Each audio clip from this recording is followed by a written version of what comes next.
So we were joined by Andrew Quinn, assistant manager of WJSU-TV there on the campus of Jackson State University. Former uh, everything over at WJTV, graduate of Jackson State University and Jim Hill High School. We thank you so much for joining us. I've got a room full here with me at Velma Jackson High School, and we're recording this for all of our friends in Madison County Schools, Madison Central, Rosa Scott, Germantown High School, Ridgeland High School, the Academic Options Center, and our YouTube channel. So thank you for doing this for us on such short notice.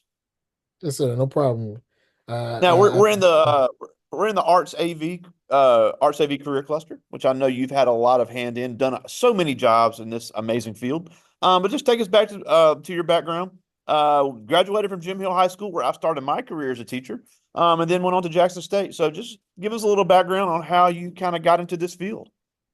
okay, so I actually got started in this field by working at my church. So started working at my church on the AV team with my church, and some of the people who were on my AV team at the church actually did AV for the government, which was NRCS and Wow. USDA. So I became a Earth Team volunteer for the USDA, and one of the things that I did was assist with creating PSAs or public service announcements for the reservations. So I would go to certain reservations here in Mississippi, and I would create PSAs, and they would send them to Washington, right? Wow. So that was intriguing to me because I originally wanted to be a lawyer. um Grew up in the house, just being able to discuss certain things, with a lot of brothers and sisters. So I wanted to be able to be a lawyer. And when I was at church, I actually started working in the AV department, and then different opportunities started to come. And then through that, I started doing little gigs with ESPN on the weekends. I would run cable. I would just do all kinds of stuff. I eventually with ESPN, I got to where I could run the parabolic microphone, which is the Wow. microphone, that with the dish that the guy Yeah. always gets ran over on the side of the football field, Yeah. or he's actually directs the sound or whatever that you hear. So I started doing that, and then I also ended up running camera a couple ESPN games, which was fun. So that opened my experience up to be able to get calls for different gigs around town with different professional audio visual companies. So I started doing football games and basketball games, and the excitement around those kind of drew me in. So when I was in high school, my mentor let me borrow his camera because one of my friends wanted me to do a wedding. So I did a wedding in my 10th grade year of high school, and I made about 200 bucks, you know. So I was like, oh wow, because at that time I was working at Crystals and it took me a whole month to make 200 bucks. So I was like, okay, I can capitalize on this. So I did another wedding, bought me a camera, which was a mini DV camera at the time, and the tapes were about this small. And then I bought me a camera and I used his camera. So I did a two camera wedding, and I started editing with Adobe Premiere.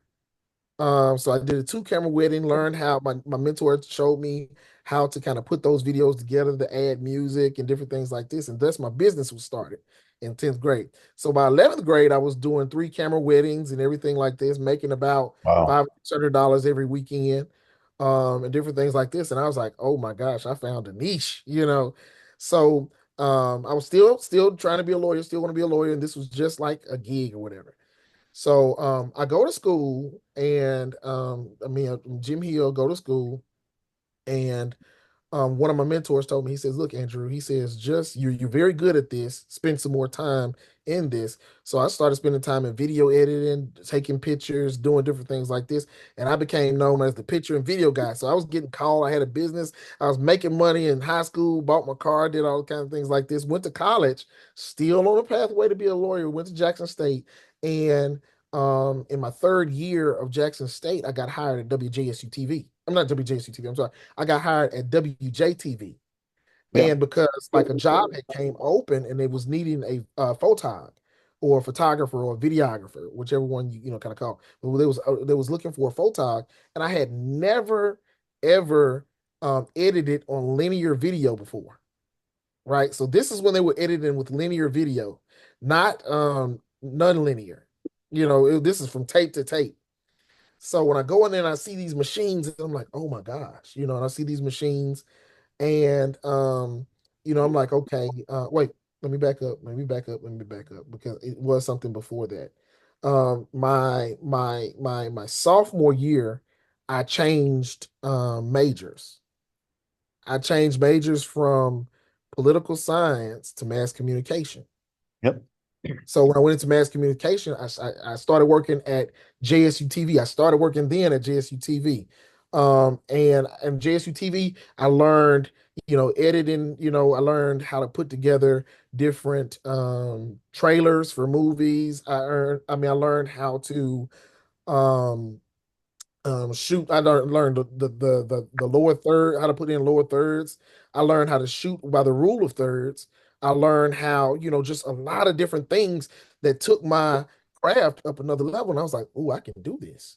So I kind of just started putting myself out there, being a little bit more serious about it, making the connections, putting myself in places to where I wanted to go. I started putting myself in spaces with people who are already there, and it just took off from there. It just took off from there. That's awesome. Now, you mentioned a couple things there Mhm. about running the camera because Mhm. um, you have people all the time that say, "Look, I think television is cool, especially sports broadcasting, but I'm not a kind of person to really be on the camera." There are countless jobs that we never see on the screen, and then even the Mhm. people that are on the screen, they're taking their own camera, they're shooting their own stories, they're editing their own stories, and then they go on camera. So it really is the camera work and the editing work is the foundation of all this, whether you're in front of the camera or not. Exactly. So like, okay, so when I started, we had photogs and we had reporters, for the most part. And what would happen is that the function was that the reporter and the photog would go out together. We'll discuss our stories, and we will go out. I'll be in charge of shooting and editing the story, the technical side, and the reporter will write and script the story and voice the story. So I would go back as the photog and editor and edit that story, and then I would turn it in until our editor who would actually put it into the show. So, but then from time, I was in the transition period where we had something come along called MMJs, which was multimedia journalists. So these were the people, what they were trying to do was take the photog and the reporter and put them together, right? So Yep. what happened was the photog and the reporter became an MMJ. And the photog, what we did at that time was we ran the live shots, we ran the live shots, operated the live trucks, and operated the live, and different things like that, and even edited and still, did different things. Like and we also went out and shot stories. We did net packages and different things like that.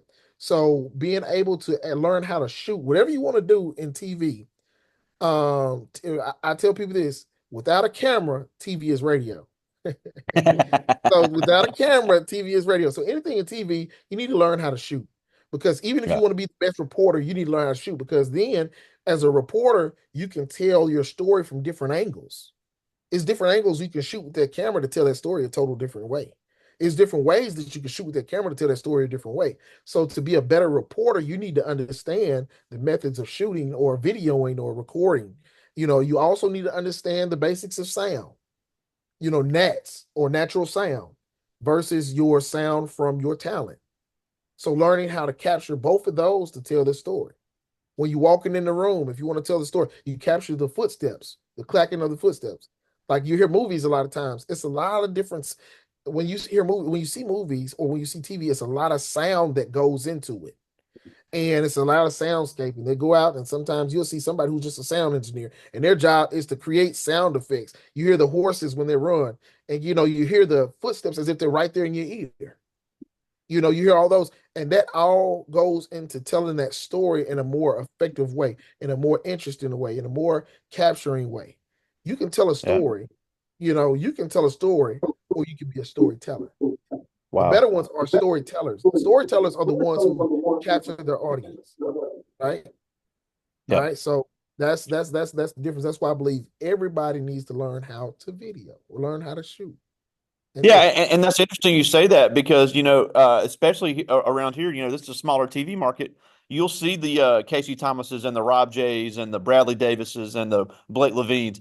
When you see them, they've got a camera on their shoulder, so they're shooting Mhm. their own footage. Then they're going to the studio, editing it real quick, and then they go on camera. So it really is a multifaceted job. But there's always a place for people behind the camera. They always need people to operate the websites. They need people like you Mhm. said. They need sound engineers.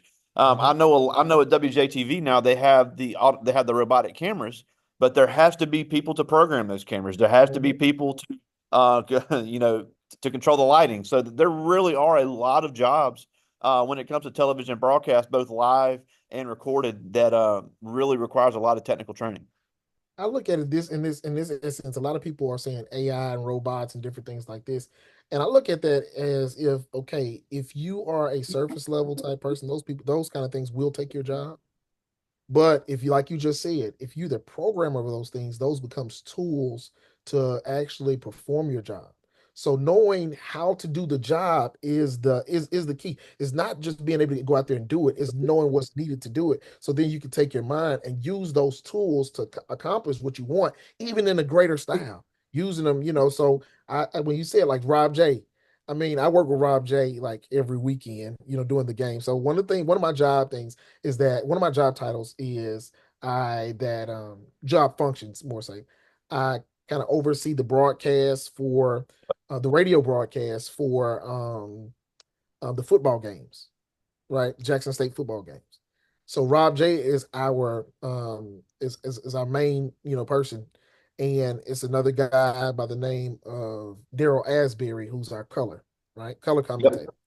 So one of the things that we have to do there is actually produce a radio broadcast that calls the games like you hear on ESPN, and that is a whole process. It's a whole team of guys. I don't know broadcast. I've ne- in sports in this market, I haven't seen anybody better than Rob J. And I'm not just saying that, but Rob J is a legend. Rob J is a. I've seen this man do about three jobs at one time. I've seen him at a basketball game, call the game, shoot the highlights and actually, record what's going on. I see him do this, seamlessly, you know, and I'm sitting here like, okay, I mean, like, Rob, do you need any help? No, I got it down. But that comes from knowing your job. Once you know your job, it becomes second nature. You know, Yeah. I, I've seen one of the best sideline guys to shoot sports, Tracy James, works with WLBT now. When I see he's shooting highlights, I've seen his tape. And he does other. I mean, Tracy James. So when you're people like this guy that you probably know, Justin Burks, real good at what he does. Just different things. Um, that when you become passionate about what you do, you make a name for yourself, and then you become the person that people go to actually, source that information or get information about it. Yeah, It's and many. I'm glad you mentioned Rob J because that's what I wanted to talk about next is, Rob J has been a guest of this class before, and he talked about something that I thought was important because he said when it comes to television, you have to listen to your audience because Yes, he said he actually learned golf and he learned NASCAR just because he knew his viewing audience wanted to see that on the news broadcast. So yes. how important is it to know your audience? Because I think a lot of times people will want to put things on the air that only they're interested in. So when it comes to media, obviously you got to put on a good show. But what about selecting your content? Because that's something that kind of gets missed. Demographics or niche. That's kind of what we call them now, right? So knowing your niche, knowing your demographics, or knowing who you're trying to market to is very, very important if you're trying to make content that other people will watch. Now, if you're not trying to make other content that other people will watch, and only your close friends and family you can share with us, oh, that's nice, then you don't have to do that type of research. But to listen to your audience when they say, hey, I want to see more um I want to see more animals, or I want to see more of this or that. So when I'm doing broadcasts, when I'm doing live streams, this is a good thing. When I'm doing live streams for the basketball games, or when I was doing live streams, we would have people and I monitor the comments, right? So when I monitor the comments in the live streams, a lot of times you get live feedback. And it's important to go back to see what they're saying because that's how you improve your content. They were saying, hey, when the people are when the players are down there on the court, we want wider shots when they going in for the dunk. You're getting tight shots, but we want wider shots. And we was like, well, tight shots to us while we're in there, tight shots to us show us the action, you know. But to them, when they're watching outside of the arena, they want to see what's going on the floor, and they can see that, but they want to see more of a broad aspect of what's being done. So it's more engaging to them, or it's more inform informative to them that they see more than less. With us, we get a different picture inside the arena. We're seeing the whole thing live, and then we want to see the close up because we want to see the dunk or the look on their face. So you know, we're trying to add an experience, and they're trying to get the experience. Yeah. So listening to your group or listening to what the people telling you about, hey, this is what we're interested in. All right, as a journalist, all right, it's not so much about writing what you're interested in, it's about telling the stories of different people. Yeah. So when Mr. Piggott tells us, hey, I'm interested in this or I'm interested in that, I'm interested in horses and nature. You know, I go out and I say, okay, let me get with somebody because I know Mr. Pickett has a group of friends who's interested in the same thing that he's interested in. And if I'm in the same space that he's in, I said, let me create some content. If I want to win them over, let me create some content that incorporates what they're interested in. Right. So then that I win you as a viewer at that point. Yeah, and it's Pygott, by the way, but that's fine. Everybody I says it get, I'm wrong. sorry. I'm Uh, sorry. no, Yes, that's sir. fine. Now, obviously, I want to talk about Jackson State because I'm a big supporter of HBCUs, and I always, the president of Tougaloo said something one time that I'll never forget.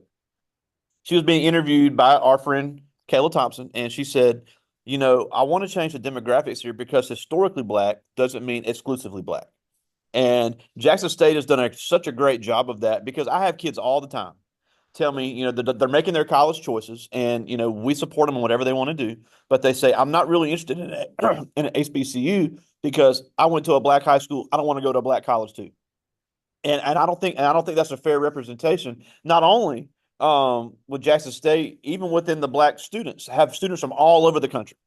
Then I think it's what 70 or 80 countries are on campus now, and Mhm. then more and more non-minority students are enrolling at Jackson State. Just talk a little bit about that experience and what the Department of Mass Communications offers, because even though there are other great, Mississippi College has a great mass communications program. Alcorn has a great mass communications program. We all know about Ole Miss's famous school of journalism and Mississippi State and their broadcast meteorology. But Jackson State offers a whole lot, and I Yes. just think it's important that the students know that and know that the HBCU experience can be for anybody. So just talk a little bit about what Jackson State has to offer and that Department of Mass Communications. When you step on the campus of Jackson State University, the campus it's historically black university, but it's not like you said all black. It's very diverse from teachers. I mean, to any sport that you go look at Jackson State, you have an array of different tones and shades of people there. And the thing about Jackson State is that it incorporates a lot of different things and experiences that you would have all across the world. Um, it does not just pigeonhole you to just one thing like your high school. So, like in our department, our department has been changed from mass communication department of journalism and media studies. Yeah, All that's right. right. I forgot about that. Yep. Yeah. And the head of our department is Dr. Elaine Anthony, who was one of the first black ladies on air at JTV, WJTV. Right. So Hmm. she heads our department, and we have a guy, phenomenal, leader who came in as a new general manager by the name of Purvis Parker. All right. So when this guy has an array of experience, you can look him up. He's done great work, and he's rebuilding JSU TV now, which we are on Comcast Channel 14. All right. Now, when you come to Jackson State, we have a lot of different people who pour into Jackson State, a lot of different partnerships. We just partner with Ole Miss in a law program. So it's a lot of diversity and it's a lot of different things. It's actually when you walk out into the world, what you will walk out into in the workplace. Yeah. The reason why it's historically black or is HBCU is because that's how it. I mean, that's how it started. Just like you would go to a PWR, you go to a predominantly white university. It's not all white people there. You have different. So we call these different things by names just because how they were formed. But when you come to Jackson State, you're going to have an array of experiences. It's not just going to be the black experience. You're going to be educated. You're going to see cultures. You're going to see different cultures. You're going to get a chance to see people that don't look like you, people that look like you, people that don't think like you, people who think like you, some people who don't even think at all. You're going to get it all there. So, so so Jackson State is a wonderful place. I mean, it feels to me like it's one of the best places I've ever worked, and I've worked a lot of places. I mean, just hands up, it's been one of the best places I've ever worked. Yeah, and another friend of this class is Nasa Lynch, who was Miss JSU during COVID, and she's from the Virgin Islands. Yes, Um, you really have people from all over the world, and I'm glad you mentioned that too about the athletes. The soccer coach is from England. I was just. One of the tennis coaches is from Argentina. Mhm. You have tennis players from Europe, Australia, New Zealand. You have Yes, golfers from South Africa. All over places the I've never world. heard of before. Exactly. Like So it's because when I'm up there filming, and I get a chance to do a lot of different things with athletes, and then I'll see different athletes, and I'm like, wow, it's like peeking into different parts of the world. What you see on TV is like, wow, and they come in groups a lot of times. So when we come in groups, you get a chance to actually see a group here and a group here and a group here. And the thing is, they don't just stay in their groups. Everybody just it's almost like it's like a mixing together, and we get to know each other. So and it's no, and I tell you this, I've never seen anybody feel out of place. You have, I mean, like I said, you have white people walking around, black people walking around, Asians, Mexicans, every race, and nobody feels like I'm a white person on a black person's campus. No, it doesn't feel like that.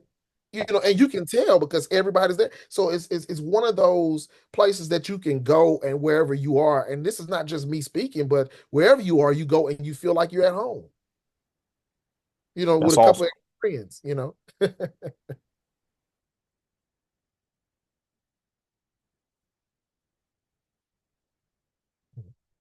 All right, I'm back. So we're back after that brief pause. But I'm just really want everybody, even if you go to community college first, really look at every place that has your major. You never know where it could be a great fit for you. Not saying I'm not speaking against any of the other universities because, like we said, Mississippi College, great mass communication program here over in Clinton. But I encourage everybody to look at the staff over there at the East Center at Jackson State. And we got to mention our friend Jessica Love, Belma Jackson alum, member of the Belma Jackson Hall of Fame over there in the East Center as well. Now, I Just do have some questions from the students, and I'll get to as many of these as I can. And this is a great segue into our first question. This is Sanaya Norman. She's in 10th grade, one of our cheerleaders here. And she asked, how did your experience at JSU shape your career path, and what advice would you give to someone who was thinking about going to Jackson State? okay. My experience at Jackson State was based on my desire to become the best at what I wanted to be. With JSU TV, because I found myself making money through high school and different things like that, I took the opportunities that came because people would come to our professors and they would come to our advisors and say, hey, I'm looking for somebody to do this or I'm looking for somebody to do that.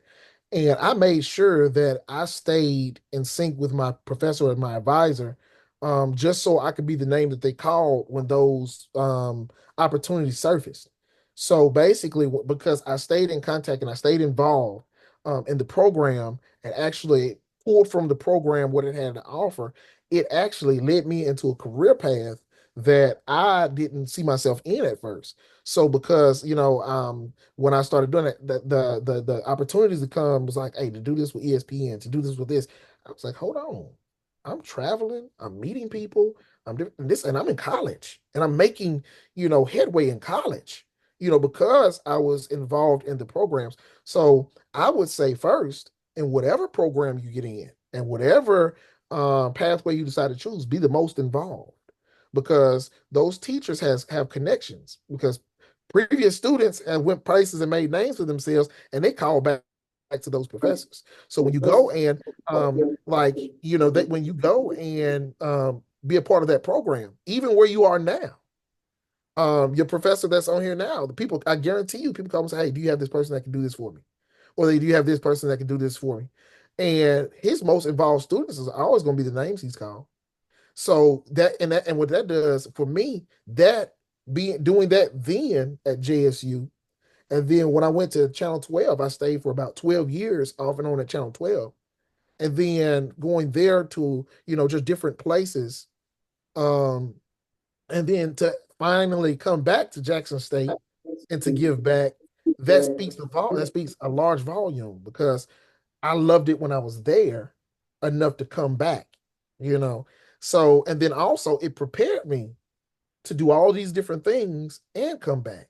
So, I would say, hey, if I love it, I believe you will love it. Come to Jackson State. Come to the Journalism Media Studies. If anything, if you have any questions, come and just tour the place.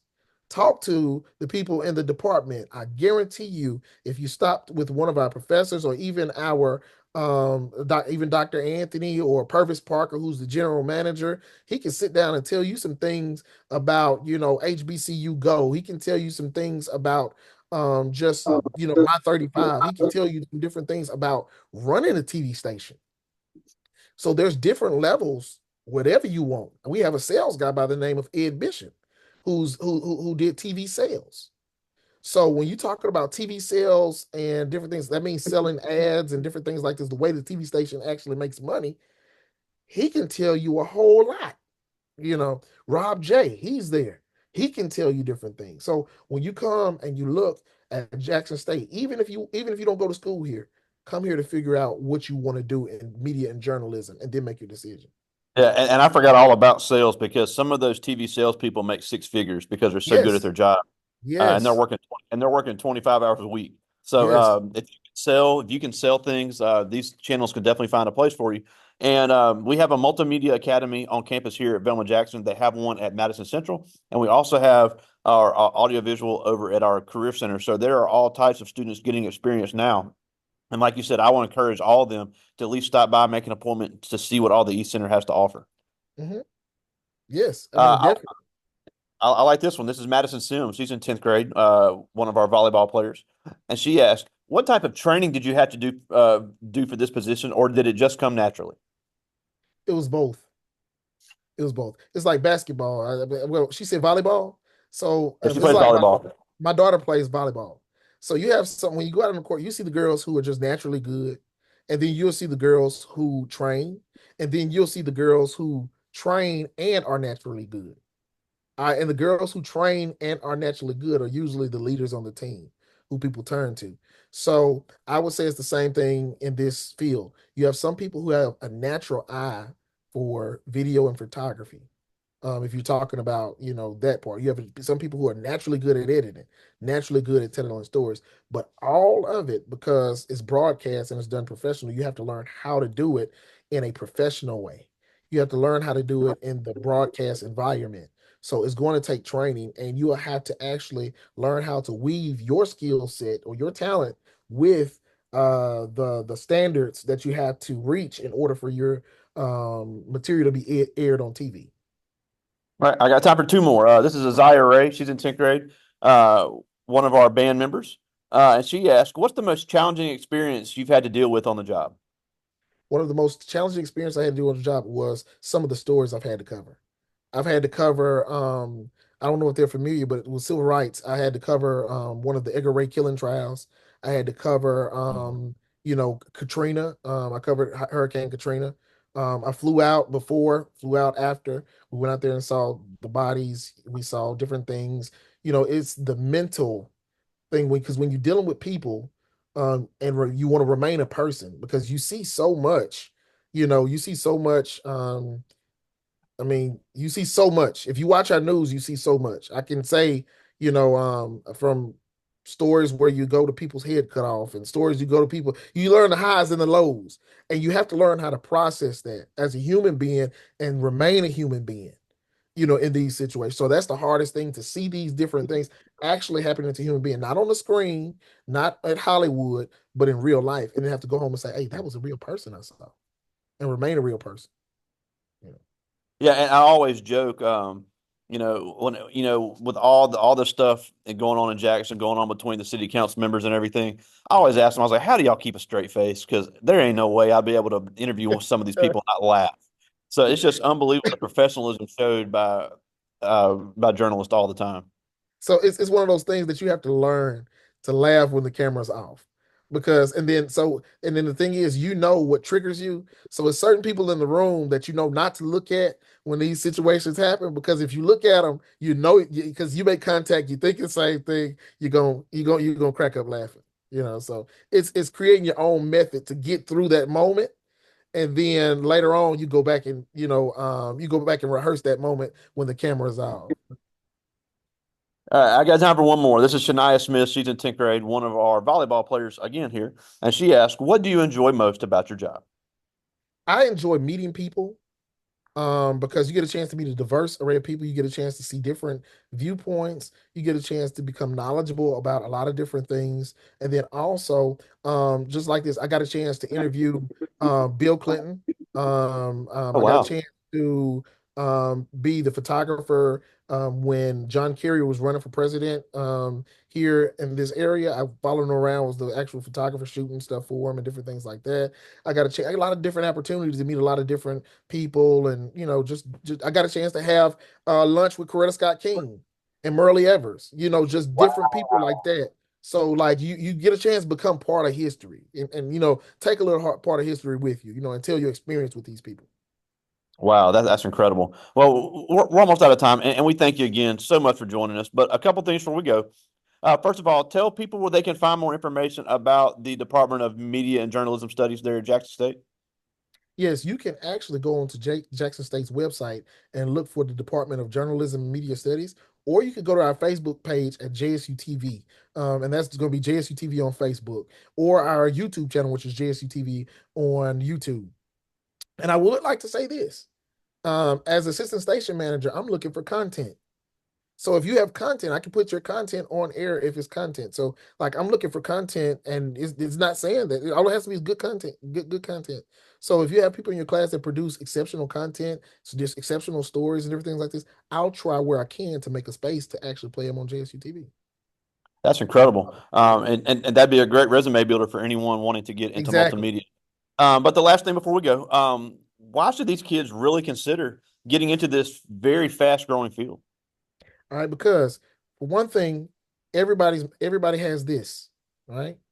So before I left Channel 12, one of the things I did was I was showing them I was showing them how you can use cell phones and iPads to shoot stories and different things like that. You don't have to have bulky gears. So the entry to this, is very low. You don't have to have specialized equipment. The entry into journalism is this: cell phone. Everybody has a TikTok. Everybody has a YouTube. Once you learn this as a skill set, even if you don't want to go to the broadcast media journalism, you can be a better TikToker. You can be a better YouTuber. You can have your own page and it be more professional, and you can draw money from that. So learning broadcast journalism is actually something that you do already.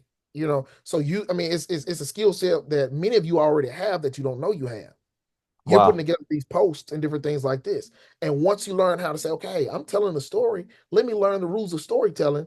So I can tell this story in a more captivating way. And when I tell the story in a more captivating way, it reaches more people and more people can understand it. So now you have a greater level of going viral Wow. because your message is Well, clear.